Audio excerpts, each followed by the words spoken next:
Welcome to this explainer. Today, we're diving into a genuinely monumental text from 1796. It's a book that completely shattered how I originally thought about freedom, society, and human rights. I'm talking about Johann Gottlieb Fichte's Foundations of Natural Right. It's this brilliant, incredibly ambitious work. And together, we're actually going to use Fichte's exact logical steps to construct a functioning, totally free society right from the absolute ground up. To kick things off, I want you to run a quick thought experiment with me. Imagine waking up in a completely empty, infinite white room. There are absolutely no walls you can touch, no objects to interact with, and zero other people. In this state of total, absolute isolation, are you truly free? Just sit in that empty white room for a second. Now, the classic knee-jerk answer is, well, yeah, of course, nobody's bossing me around, so I have ultimate freedom. But think about it. If there's literally nothing to interact with, no boundaries to push against, and no one to even acknowledge your existence, does your freedom actually mean anything at all? So the crucial point is Fichte's mind-blowing conclusion here. You cannot even become a self-conscious human being in total isolation. You see, before Fichte, big thinkers like John Locke and Thomas Hobbes viewed freedom as something you just possess all by yourself in a state of nature. And society? Well, that's just something you build later on to avoid chaos. But Fichte argued the exact opposite. He realized that rights are not isolated possessions, like coins jingling in your pocket. They're relationships of mutual recognition. Without other people, you aren't truly free. Actually, you aren't even fully a self. Okay, let's dive into this with Section 1, The Paradox of Freedom, Leaving the Empty Room. To really understand how we escape that empty white room, we have to look at how Fichte proved we actually need other humans to become self-conscious in the first place. He came up with his groundbreaking concept called the summons, or Aufforderung in German.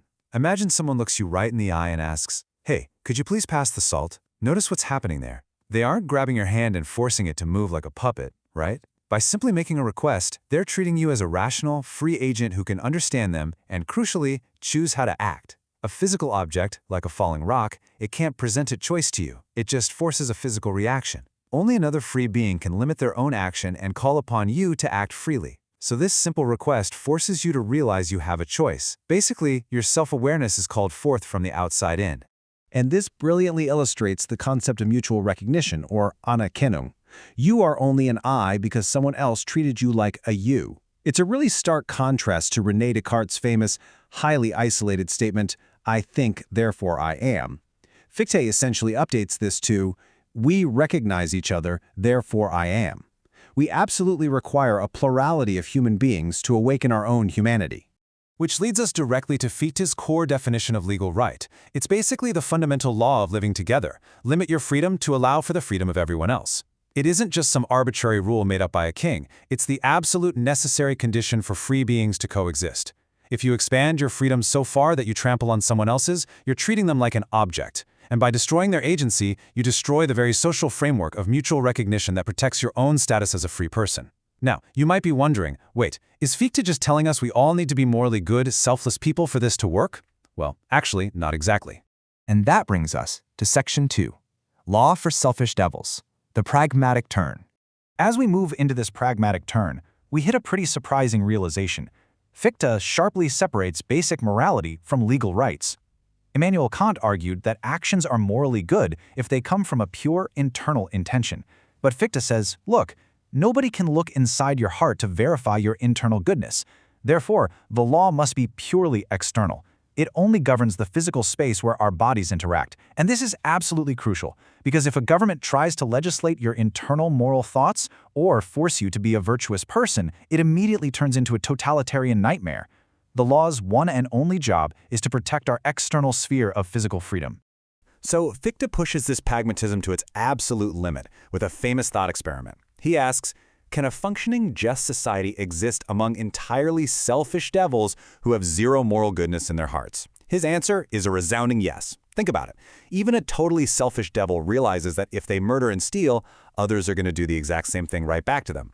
Out of pure self-preservation and enlightened self-interest, even devils will agree to obey enforceable rules. It's kind of like selfish drivers obeying traffic lights. They don't stop on red out of the goodness of their hearts. They do it so they don't get into a crash.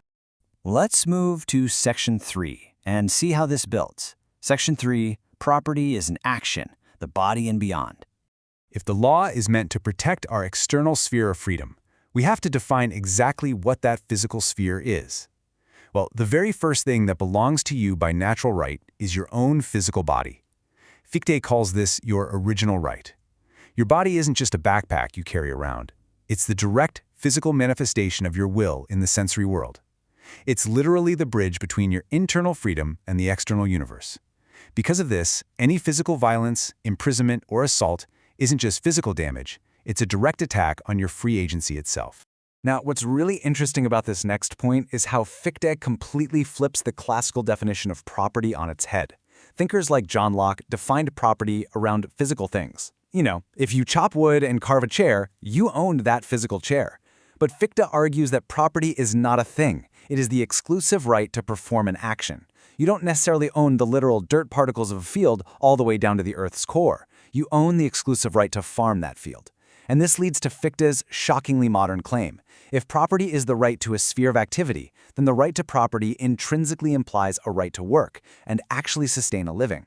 In his view, a state that allows its citizens to be completely cut off from any sphere of action is utterly failing its foundational purpose. Next up is Section 4, the social contract, the problem of force. Because Fichte was a total realist, he knew that just trusting a bunch of selfish devils to respect each other's boundaries is never going to be enough. People will steal. We absolutely must establish a right of coercion to enforce these boundaries. Fichte maps this out in 3 precise subcontracts. First, we have the property contract, where we map out our individual spheres of action and agree not to interfere with one another's work. Second is the protection contract, where we pledge to come to each other's physical defense if someone gets attacked. But let's be practical. If everyone is just running around fighting petty thieves all day, society collapses into chaos and endless blood feuds. So we arrive at step 3. The state contract. Citizens basically pool their collective power and hand it over to one central executive authority. They're trading the chaos of personal vengeance for a giant, automatic, centralized deterrent. But creating a giant, unstoppable central authority leads us directly to the scariest question in all of political philosophy. If the state is an unstoppable physical force, who guards the citizens when the ruler becomes a tyrant? Which brings us to Section 5, checking the state's power. The efferate. Fichte realized something absolutely crucial. A constitution is completely useless if the executive gets to interpret it for themselves. They just say whatever they want. His genius solution was the invention of a brand new constitutional body called the efferate. The efferate is designed strictly to monitor executive power. But here's the kicker. They act purely as a negative judge and possess absolutely zero physical force of their own. That ensures they can't just turn around and become dictators themselves. So here's how the super high-stakes emergency protocol actually works in practice. Step 1, the E-Force strictly observe. They watch the executive, but they have zero power to pass laws or collect taxes. Step 2, if the government starts trampling the rights of the people, the E-Force pull the emergency brake, declaring a state interdict. This instantly freezes all executive government action and completely shuts down the regular courts. Then, Step 3, a national convention is called. The entire population is summoned to act as a Supreme Court and vote on whether the government broke the law. If the people vote yes, the government is stripped of its power. But, and this is wild, to prevent the E-Force from abusing this system, if the people vote no, it means the E-Force called a false alarm, and the E-Force themselves are banished. Talk about skin in the game, right? Finally, Section 6, Fichte's legacy today, from the 18th century to modern rights. Moving from this meticulous 18th century blueprint, Fichte's ideas actually continue to resonate powerfully across so many modern fields today. Take criminal justice. His framework prioritizes the reformation and reintegration of offenders back into the social contract rather than just state-sanctioned revenge. In international law, the guy proposed a federation of nations, international arbitration, and even global passports literal decades before the League of Nations or the UN even existed. Today, his concept of mutual recognition is incredibly relevant to our digital identity. When we treat others online as just disposable objects or pixels, we degrade our own humanity. And finally, his warning about checking central power urges us to build modern F-rates, independent watchdogs, to fight unchecked corporate data harvesting and massive government surveillance. Which brings us to our final provocative question to close out this explainer. Looking at the scaffolding of our own modern lives, have we built enough F-rates to protect our modern freedoms from unchecked institutional power? And as we spend more and more of our lives in virtual spaces, are we truly recognizing the freedom of others online? Thank you so much for joining me on this journey to construct Fichte's blueprint for a free society. As you navigate the world today, keep questioning how your own freedom relies entirely on recognizing the freedom of those around you. Please like and subscribe.